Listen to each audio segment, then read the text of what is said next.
with the words of Holy Quran.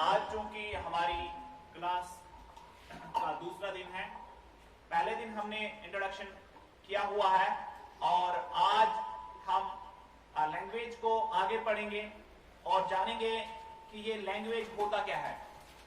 आपको मैंने पहले ही बताया था, language is the expression of thoughts. Language is the expression of your thoughts. Language वो होता है जिसमें आप अपने थॉट्स को, अपने अंदर की जो आवाज है उसे लोगों तक पहुंचाते हैं. उस आवाज को लैंग्वेज कहते हैं जो आगे लोगों को समझ भी आती है. और language is combined of two words, that is language and wage. Yesterday we have discussed it also it and you have in written, right? You wrote it on your book. Now language means conversation. Language means conversation and wage means proper arrangement. Proper arrangement. आपने लिखा होगा तो ये आप note कीजिएगा. What shows proper arrangement of grammar? What shows arrangement? It is grammar. Arrangement कौन हमें बताता है? वो ग्रामर होता है. ग्रामर की वजह से हम अरेंजमेंट करते हैं एक लैंग्वेज को. हम अगर हमें बोलना होगा मैंने खाना खाया तो उसका एक माना निकलता है, उसकी एक मीनिंग है. यानी खाया, कब खाया? सुबह सवेरे खाया, सहरी के वक्त खाया. तो इस तरह से आप अरेंजमेंट के अंदर इसको लिख सकते हैं. आगे इनके उसूल भी हम आपके साथ शेयर करते रहेंगे. साथ में व्हाट इज ग्रामर? ग्रामर होता क्या है? Grammar is the science of language. Grammar is the science of language. तो ग्रामर जो होता है ये लैंग्वेज का साइंस होता है. यानी लैंग्वेज अगर ओरिजिनेट होती है, लैंग्वेज अगर किसी के ऊपर काम कर रही है तो वो ग्रामर है. ठीक है, ग्रामर का ये साइंस होता है लैंग्वेज का, ये बुनियाद होती है लैंग्वेज की. और साथ में grammar is a set of rules which describes how language function. Grammar एक सेट ऑफ रूल्स है, रूल्स एंड रेगुलेशंस. ये उसूल है कि लैंग्वेज कैसे फंक्शन करता है, लैंग्वेज कैसे काम करता है. उसके लिए जो उसूल है वो ग्रामर है. मेरी तरह ध्यान नहीं दे रहे आप लोग, आती का? आप ध्यान दीजिएगा इधर कि लैंग्वेज किसको कहते हैं? ग्रामर नहीं, लैंग्वेज कहते हैं language. Conversation with in proper arrangement. और ग्रामर जो है ये लैंग्वेज का साइंस होता है. लैंग्वेज की जो बुनियाद है वो ग्रामर पर होता है. तो इसलिए आपने ग्रामर भी जानना होता है. Dear friends, as we all know, our building of language is constructed upon the material of alphabet. आपको ये मालूम होगा कि हमारी जो जबान है, हमारी जो लैंग्वेज है, उसका जो कंस्ट्रक्शन है ये एक बिल्डिंग जैसे मानेंगे हम. बिल्डिंग के अंदर मटेरियल होता है. मटेरियल किस चीज को कहते हैं? यानी यहां पर इस दीवार को बनाने के लिए सीमेंट की जरूरत पड़ी है, पानी की जरूरत पड़ी है, रेत की जरूरत पड़ी और ईंटों की जरूरत पड़ी, कहीं पत्थर की जरूरत भी पड़ती है. तो इस तरह से इसमें लोहा भी लग जाता है, तब जाके कंस्ट्रक्ट होता है कोई चीज. तो इसी तरह अगर हम लैंग्वेज को देखेंगे, लैंग्वेज की बुनियादी चीज जो है वो अल्फाबेट है. और इंग्लिश का जो अल्फाबेट है इसमें जो 26 लेटर्स हैं, कितने? 26. There are 26 letters in English alphabet. Good. Dear friends, as we all know, our building of language is constructed upon the material of alphabet. 26 letters. How many of them we have in English? उनमें से हम कैसे use करते हैं? We know 26 of two kinds. 26 of the first kind is consonant. एक इसमें consonant होता है और एक इसमें vowel होता है. Vowel जिसको आप कहते हैं, तो ये vowel होता है. इस vowel के कुछ letters हैं और consonants के कुछ letters हैं. उनको भी हम लिखेंगे भी और जानेंगे भी. If any noun starts with any of the vowels letter, the article an is used instead of a. हम कहते हैं a boy, a girl, a school, a university. यानी एक के लिए, सिंगुलर चीज के लिए हम आ यूज करते हैं. लेकिन जिस वक्त किसी वर्ड का स्टार्टिंग साउंड वॉवल साउंड होगा, vowel means A, E, I, O, U, इन चार चीजों, पांच चीजों की, इन पांच लेटर्स की जो आवाज है, शक्ल नहीं, इनका प्लेस वैल्यू नहीं, इनका फेस वैल्यू अगर देखा जाए ए, ई, आई, ओ, यू, लेकिन इनका जो साउंड है उस साउंड पर निर्भर है कि वहां पर एन लग जाता है. जैसे हमारे पास मिसाल के तौर पर apple, an apple, umbrella, very good, इंक university, an university, a university. क्यों भाई? A, E, I, O, U, U तो वेल साउंड है, तो वहां पर क्या आना चाहिए? तो यहां पर अदीबा बैठी है और ये कहती है ए है. अब मुझे कोई बता सकता है ए है कि एन है? ए है. इसके लिए कोई डिबेटर है यहां पर जो इसको खिलाफ कर सकता है, कहेगा कि नहीं, यू फॉर वेल साउंड होता है. और ये कहती हैं, इसने इस क्लास को क्या किया, कंफ्यूज करके रखा है. ये कह रही है ए यूनिवर्सिटी होता है, और आप लोग क्या कहते हैं? ए यूनिवर्सिटी कि एन यूनिवर्सिटी? ए यूनिवर्सिटी कौन कौन कहता है? वो हाथ खड़े होकर ए यूनिवर्सिटी. तो वो हाथ नीचे रखेंगे जो आ कहते हैं. अब एन वाले हाथ खड़ा करेंगे, एन वाले जल्दी, और वो अपना नाम यहां पर लिखवाएंगे. उनके लिए तालियां. अरे नालायको, तुम लोगों को पता नहीं है, एन यूनिवर्सिटी नहीं होता है, अ यूनिवर्सिटी होता है. अब आप पूछेंगे सर क्यों? अब आपको क्या करना है? अगला क्वेश्चन जो होगा, आपका जो अटैक होगा वो होगा सर क्यों? अगर ए, ई, आई, ओ, यू पांचों वॉवल है, तो फिर यू अगर यूनिवर्सिटी में आया तो फिर आप हमें बताइए कि अब क्यों लगाते हो आप? भाई ये सवाल आपके दिमाग में आ रहा है किसी के? यू वॉवल है, लेकिन आगे क्या लगता है? एन. आप तो अ लगाते हैं ना. यहां पर डिस्कशन शुरू हो जाता है इस बात पर कि अ है या एन है. अ यूनिवर्सिटी है कि एन यूनिवर्सिटी है? तो मुझे कोई मर्द कलंदर यहां पर बताए कि क्यों? Why are? अगर आप ही खुद कहते हैं आ, ए, आई, O, you, E, I, O, you, ये पांच अगर आप ही खुद कह रहे हैं ये वॉवल्स है, यानी वॉवल्स को आप कहते हैं, वॉवल साउंड्स है, वॉवल लेटर्स है. तो इन लेटर्स के अंदर यू जो है, क्या ये सोतेला है? अगर यूनिवर्सिटी में लगा हुआ है तो आप लोग इसको अ यूनिवर्सिटी क्यों कहते हैं? ये कंफ्यूजन कैसे निकलेगा? कोई हमें बताएगा इधर? बोलो. अब मैं आपको एक ट्रिक सिखाता हूं जो मैंने सहाबियों से सीखी है. किससे? सहाबा रिज़वानुल्लाह ताला अलैहिम अजमाइन. जब नबी सल्लल्लाहु अलैहि वसल्लम उन्हें कोई क्वेश्चन पूछते थे तो अगर उन्हें नहीं मालूम होता तो वो कंफ्यूज नहीं होते थे. वो कहते थे या रसूलुल्लाह सल्लल्लाहु अलैहि वसल्लम, आप बेहतर जानते हैं, आप ही बताएं. तो आपने क्या करना है?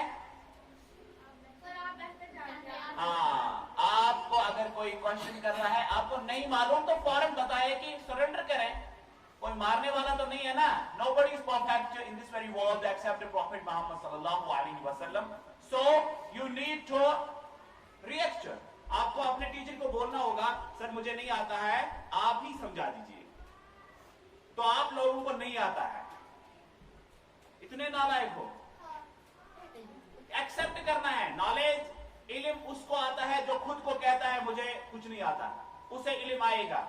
जो कहेगा मुझे सब कुछ आता है, साइकोलॉजी कहती है उसको कुछ भी नहीं आता है, ये बेवकूफ आदमी है। जो कहता है मुझे आता है, मुझे पता है, इस वर्ड को आप अपने दिमाग से निकालिए आज से। अगर आप जानते भी होंगे तब भी अगर कोई सामने बोल रहा है तो आप देखोगे उसमें हो सकता है कोई नई इंफॉर्मेशन होगी। अगर आपने कहा मुझे पता है तो वो अपनी इंफॉर्मेशन को रोकेगा। अगर वो कोई नया सिखाना चाहता था तो फिर वो आपको नहीं पहुंच पाएगा। इसलिए आप कहोगे कि मुझे नहीं पता है, आप ही बताइए। ठीक है, ये उसूल सीखा, कैसा लगा और कैसा है आसन? अच्छा उसूल है ना, इसको यूज करोगे हर जगह, सब जगह, घर में भी, यहां भी, क्लास में भी, हर जगह। अगर नहीं आता है तो आपको क्या बोलने की जरूरत है, भाई मुझे आता सब कुछ। लुकमान को उर्दू नहीं आता है लेकिन तब भी बोलता है, आधा कश्मीरी, आधा उर्दू, आधा पहाड़ी, आधा सब कुछ, लेकिन नहीं डरता है। उसको कोई मारा है, किसी ने मारा है यहाँ पर, तो आपको कौन मारेगा? अगर आपको इंग्लिश ठीक नहीं आएगा पहले तो इसका मतलब कि आपको कोई नहीं कहेगा आपको पढ़ना नहीं आता है। आप अभी मिडिल ऑफ एक्शन के अंदर है, तालिबी इल्म है। इसलिए अब मैं बताना चाहूंगा, अगर आप जाके यहां से डिक्शनरी तो आपने लेनी ही लेनी है, अब तो आपको डिक्शनरी का यूज करना पड़ेगा, क्योंकि मेरा उसूल रहता है कि आप अपने घर में डिक्शनरी आप रखेंगे। जैसे इमिश फारूक ने मुझे सुबह सुबह आज फोटो भेजे वर्ड मीनिंग लिखने के लिए, तो फौरन फिर मैंने उनको वर्ड मीनिंग भेजे। लेकिन अगर बेहतर ऐसा है कि आप अपनी डिक्शनरी को घर में रखें। अगर डिक्शनरी नहीं है तो छोड़ दो, पुराना जमाना खत्म है, आज एंड्रॉइड का जमाना है, आज इंटरनेट का जमाना, आज गूगल का जमाना है। उस वर्ड को आप गूगल में सर्च करेंगे, गूगल ट्रांसलेट है, बहुत सारी एप्लीकेशन है, एप्लीकेशन का यूज नहीं करना है, आप गूगल में डायरेक्ट जाए, आपको मिल जाएगा। ठीक है बच्चों, तो अब हम आपको बताएंगे कि ये यूनिवर्सिटी में अब क्यों आता है। यूनिवर्सिटी देखो, य आवाज क्या यूज होती है, या की, YEN, YEN,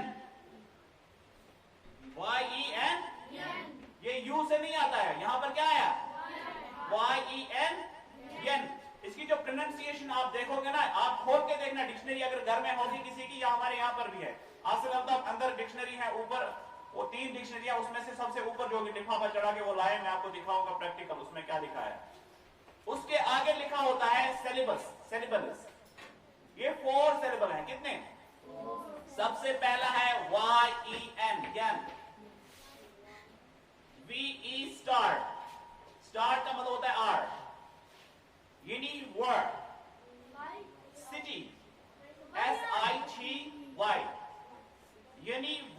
SITY, यूनिवर्सिटी। तो पहला क्या है, YEW, यू। तो यहां पर अगर देखेंगे हम तो यहां पर क्या आता है, सबसे पहले Y, तो यहां पर यूनिवर्सिटी आएगा, क्योंकि आवाज इंक्लूड यहां नहीं होती है। यू की यानी की आवाज नहीं आती है। अम्ब्रेला, UMBRELLA, अम्ब्रेला, वहां पर की आवाज आती है ना, की नहीं आती है, तो क्या कहेंगे वहां पर, एन अम्ब्रेला। तो जहां पर आपने यो की आवाज सबसे कोने में, उस कोने में लास्ट में आप देखेंगे डिक्शनरियां 3 लगी हुई है। तो अब है हमारे पास एक और यूनिवर्सिटी का, तो मैंने थोड़ा बता दिया, अभी डिक्शनरी भी आपको बताएगी। डिक्शनरी के सामने लिखा होता है किसी वर्ड का प्रोनाउंसिएशन सिलेबस के अंदर डिवाइड किया होता है, ताकि आपको समझ आ जाए। तो हमारे पास दूसरा जो है MLA, किन NMLA, अरे ये तो कंसोनेंट लेटर है, आप उसको क्या लगाते हैं, देखो पहले भी आपने खराब किया टाइम, NMLA, ये तो उल्टा हो गया, यू की जगह आपने एन लगा दिया और एम की जगह एन लगाते हो। यू की जगह आपने एन एल लगा दिया, जो वेल लेटर है। अब ए आएगा कि एन आएगा? हाँ? A m l a, n m l a. अरे लेटर छोड़ो, जो बाद में दिखाऊंगा, कल में दिखाऊंगा, या मैं आपको व्हाट्सएप पर भेजूंगा उसमें ग्रुप में। इसका हम ग्रुप बनाएंगे, अलीगढ़ स्पोकन इंग्लिश का हम ग्रुप बनाएंगे, उस ग्रुप में आपको डालेंगे फिर मटेरियल, ठीक है? वहां पर आपको देखना पड़ेगा घर में। तो वैसे सभी बच्चे व्हाट्सएप चलाते हैं घर में वो तो मुझे पता है। आपको यहाँ से जाकर फिर अपना जो व्हाट्सएप ग्रुप अभी बनेगा उसको चेक करना होगा, तो हम उसमें आपको वो डिक्शनरी की वो फोटो में डाल दूंगा ताकि आपको समझ आएगा। अब एमएलए पर हम बहस करेंगे। आप लोग कहते हैं कि एमएलए को एनएमएलए कहेंगे, लेकिन जब हम ग्राफिक्स देखते हैं, जब हम अपने अल्फाबेट को चेक करते हैं, 26 लेटर्स को देखते हैं, वहां पर 21 वेल लेटर्स हैं, वॉवल लेटर्स, और 5 वॉवल और 21 कॉन्सोनेंट। तो यहां पर आपने उठा के उधर का इधर, इधर का उधर कर दिया। बिल्कुल कंफ्यूज नहीं होने का। एम ई एम एम होता है। क्या होता है? वहां एम से म नहीं निकलता है, एम पर मैंगो नहीं निकलता है, वहां एम से एम ई एम एम, ठीक है? वहां म नहीं निकला, यहां पर अ निकला, एम एम। जरा थोड़ा देखो अपने मुंह को, एम एम एम की जगह। अब आपको मैं वॉवल्स की वॉवल जो है ना, वॉवल क्यों आए हैं, इनको वॉवल क्यों कहा जाता है? क्योंकि आपकी जो ठंग है, ये ठंग ऊपर और नीचे नहीं टकराती है उस वक्त जब आप ए पढ़ते हो। आप पढ़ो ए आई ओ यू, यहां पर जबान ऊपर नीचे नहीं टकराती है। लेकिन जब आप बी पढ़ेंगे, बी बी जबान नीचे चली जाती है, इन नीचे वाले दांत स्नायु उला के दांतों के नीचे टकराती हैं। सी सी सर, आपकी जबान आगे अगले ऊपर वाले दांतों को टकराती हैं। जी ज ऊपर तालू में, यानी वेल। आपको समझ आएगा कि जहां पर आपकी जबान ऊपर नीचे नहीं होगी तो वहां पर एन लगाना है। अगला जो स्टेप होगा, जहां पर टकराएगी तो वहां पर आ आएगा। अब यहां पर एन एम एल ए है, क्या है? अब कुछ समझ आया? यूनिवर्सिटी का भी दोनों की मिसाल मैंने दे दी, और बहुत सारी मिसालें हैं, लेकिन हम अपना टाइम जाया नहीं करेंगे। आगे हमारा जो है, इसी पर हमने डिस्कस की, ये पूरा इस पर लिखा हुआ है। अब हमारे पास एक बहुत जबरदस्त चीज आती है, वो है how many words are there in English language. हमारी इंग्लिश लैंग्वेज के अंदर कितने सारे वर्ड्स हैं? बोलो। ऑक्सफोर्ड डिक्शनरी हमारे पास बड़ी डिक्शनरी मानी जाती है वर्ल्ड में, उनमें उस पे कितने सारे वर्ड्स हैं?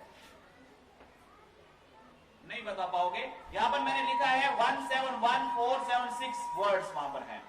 1,71,476 वर्ड्स है। 1,71,476 वर्ड्स जो करंट यूज में अभी, उसमें और, ये तो मैं पहली इंफॉर्मेशन बता, अभी इसमें और बहुत सारे इंक्लूड हुए हैं। जैसे लूट, लूट इंग्लिश का लफ्ज वापस नहीं था, लेकिन इसको एक पॉलिटिशियन ने यूज किया अपने जमाने में, जवाहरलाल नेहरू ने।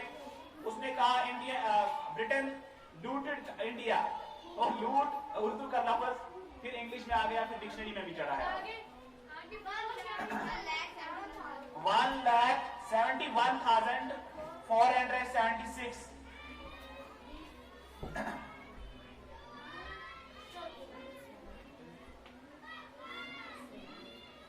उसमें 47,156 एब्सोल्यूट वर्ड्स हैं जो अपने इंग्लिश के ही हैं, और दूसरे जगहों से लाए गए जो मैंने देखा कि 9,500 वर्ड्स जो बाकी लैंग्वेज से लाए, जैसे लैटिन से, ब्रिटेन से, अरबिक से। जैसे लिमन आप पढ़ते हैं, ये लिमन इंग्लिश का वर्ड नहीं है, it is derived from Arabic word लाइमोन, लाइमोन नींबू। अभी हम नींबू यहां कहते हैं उर्दू में भी, इंग्लिश में क्या कहते हैं? लेमन। और हम इसको कोना कहते हैं, इंग्लिश में इसको कोना कहते हैं, उर्दू में भी कोना कहते हैं। लेकिन बदकिस्मती यह है कि हमारी प्रोनाउंसिएशन ठीक न होने की वजह से इंग्लिश वाले यहाँ पर पहाड़ी और कश्मीरी इंग्लिश वाले कहते हैं कॉर्नर, लेकिन इंग्लिश वाले कभी नहीं कहते हैं कॉर्नर, वो कहते हैं खोना। क्या कहते हैं? इन द खोना। ठीक है, यानी कोना हम उर्दू में भी कहते हैं, कोना हम अरबी में भी कहते हैं, तो और कोना इंग्लिश में भी है।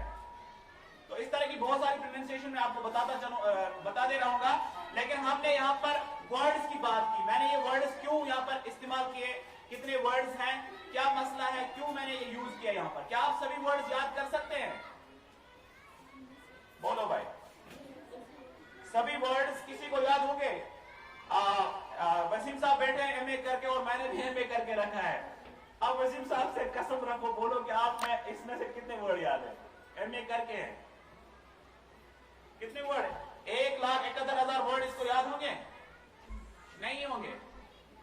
तो इसका मतलब नहीं है कि ये एमए इंग्लिश नहीं है। वर्ड जरूरी नहीं है, वर्ड जो होते हैं ना नाउन, ये कोई जरूरी, ये चलते रहते हैं, खुलते रहते हैं, चलते रहते हैं। इसमें आपको बताऊंगा ये ओपन रहते हैं, ओपन रहते हैं। जैसे हमारे पास साइकिल आपने देखा है, बाईसाइकिल जो हमारी उधर 3 पड़े हुए हैं मेरे घर में, यानी आसन का, रागिब का और फरहान ने भी, और अभी इरादत ने भी लाया है 4। अगर लुकमान का भी लाएंगे तो 5 हो जाएंगे। ये बाईसाइकिल जो है ना, इसका जो नाम रखा गया, ये पहले से था या बाद में आया? साइकिल कब से आया आपको नहीं पता होगा, इसको कुछ ही साल हो गए। ठीक है, पहिया तो बहुत बाद में बना। तो ये साइकिल वर्ड कहां से आया? साइकिल का मतलब क्या है? आपने पढ़ा होगा ना, वो इवापोरेशन, कंडेंसेशन, प्रेसिपिटेशन, वहां उसको क्या कहते हैं? Water cycle. रिसाइकल भी पढ़ा होगा आपने, साइकिल भी पढ़ा होगा। तो ये साइकिल यहां पर कहां से आ गया? बाईसाइकिल क्यों कहते हैं? है दिमाग में? ये बाईसाइकिल वाईसाइकिल कुछ भी नहीं था असल में। उसको जब उसने ये डिवाइस बना दी, फिर उसने नाम करना चाहा तो वहां पर कोई नाम ही नहीं था। ठीक है, नाम फिर बाईसाइकिल, इसमें 2 टायर होते हैं ना, 2 पहिए होते हैं। अब नलकी, आप नलकी जानते हो किसको कहते हैं? जहां से हवा भरते हैं। अगर वो यहां है नलकी, फिर वो चलकर ऐसे हो जाता है, यहां ही पहुंच जाती है, फिर वापस साइकिल करती है, फिर साइकिल करती है, फिर साइकिल करती है। यानी उसमें 2 टायर लगे हुए हैं, वो साइकिलिंग का काम करते हैं। जब साइकिल आ गया, नावन बन गया। फिर नावन के बदले it is bicycle, this is bicycle. जब नावन के बदले कोई और चीज यूज होता है इंस्टेड ऑफ नावन, तो उसको प्रोनाउन कहते हैं। क्या कहते हैं? जिसको आप प्रोनाउन कहते हैं। प्रोनाउन क्या है? तो नाउन बन गया, ओपन हो जाता है एक और काम। क्या होता है? क्या होता है और काम? प्रोनाउन, यानी उसके बदले एक और चीज बिठाई जाती है। प्रोनाउन का हम आगे पढ़ेंगे, सब्जेक्टिव ऑब्जेक्टिव के बारे में, वो आपको बताता रहूंगा मैं। लेकिन फिर आप ध्यान रखें, जो मैं बातें कह रहा हूं इस वक्त, क्योंकि अभी हमारी क्लास मुझे लग रहा है खत्म होने वाली है, और इन बातों को आप ध्यान में रखिएगा। हमारे पास 7 मिनट है अभी, तो हम डिस्कस जारी रखेंगे अभी इन 7 मिनटों में। तो हमने बात की थी ओपन, जो ये लैंग्वेज में नावन या कोई भी नया नाम, अभी कोई नई चीज इजाद हो जाएगी। मोबाइल, हमारे हाथ में जो मोबाइल है, ये असली मोबाइल कुछ भी नहीं है। मोबाइल का माना जो है, उस वजह से ये काम बहुत जल्दी करता है और बहुत ही सरल है ये। ठीक है, एक जगह से दूसरी जगह पहुंचाने का काम जो करता है, इसकी वर्ब की वजह से इसका नाम मोबाइल पड़ा। आपने टाटा मोबाइल का नाम भी सुना होगा, उसमें मोबाइल लगा होता है कहीं? नहीं। अब आगे आपके दिमाग में इंशाल्लाह खोलूंगा मैं, लैंग्वेज किसको कहते हैं, जो मैंने आपको बताया लैंग एंड वेज। क्या होता है lang? Wage means proper arrangement. Proper arrangement का मतलब होता है ग्रामर। ग्रामर उसे प्रॉपर अरेंजमेंट करता है। और ग्रामर को हमें ऐसे नहीं लेना है कि आपको मैकेनिक बनना है गाड़ी का। गाड़ी चलाने के लिए मैकेनिक बनने की जरूरत नहीं है। गाड़ी चलाने के लिए वसीम साहब की तरह मेरे साथ आना है, स्टीयरिंग पर चढ़ना है और चलाना है। इस तरह से मैं आपको लैंग्वेज पढ़ाऊंगा। जब आपको आगे भी पढ़ना होगा, मैकेनिक बनना होगा लैंग्वेज का, तो फिर आप पूरा ग्रामर समझेंगे। और अभी भी समझाऊंगा, ऐसा नहीं कि मैं आपको ऐसे ही छोड़ूंगा, लेकिन मैं आपको ड्राइवर बनाऊंगा तो आप इंग्लिश कैसे बोलेंगे। मैकेनिक बनने की जरूरत नहीं है, हर वर्ड आप जानेंगे कौन क्या है, लेकिन जो बेसिक्स है वो मैं आपको बताऊंगा। और मैं बात कर रहा था कि वर्ड्स की, वर्ड सभी हमें याद नहीं हो सकते हैं, लेकिन हम उन्हें जान सकते हैं कौन सा वर्ड कहां लगा है। मीनिंग सेंटेंस में होती है, मैं अक्सर आपको कहता आया हूं। You can not face me in English, आप मेरे इंग्लिश में मुकाबला नहीं कर सकते, लेकिन फेस चेहरे को कहते हैं, है ना। योर राइटिंग इज पुअर, आपकी गरीब राइटिंग है। यहां पर गरीब इसका माने नहीं निकलेगा, और फेस का माने चेहरा नहीं निकलेगा। फेस का मतलब निकलता है यहां पर मुकाबला, और पुअर का मतलब है गंदी, तो पूरा अच्छा नहीं है। तो इसका मतलब वर्ड में मीनिंग नहीं होती है, सिचुएशन में होती है। सेंटेंस का जो सिचुएशन होगा उसके हिसाब से क्या होता है मीनिंग। उसमें भी सिनेमस, जिसको साइनोनिमस यहां पर कहते हैं, सिनेमस भी आपको बताए जाएंगे। तो फिलहाल हमारी जो बात चल रही थी ओपन चीज, साइकिल की। साइकिल में क्या कहा मैंने, साइकिल जब बना उसका नाम रखा गया, उसके बाद उसका प्रनाउन बना। दो चीजें खुली रहती हैं, और उसके तीसरा क्या खुल जाता है, उसका काम, वर्ब, साइकिलिंग करना। ठीक है, जब एक नाउन बना उसके साथ चार चीजें उसके पीछे पीछे लग जाती है, वो खुल जाती है, वो ओपन रहती है। तो क्या होता है दूसरा,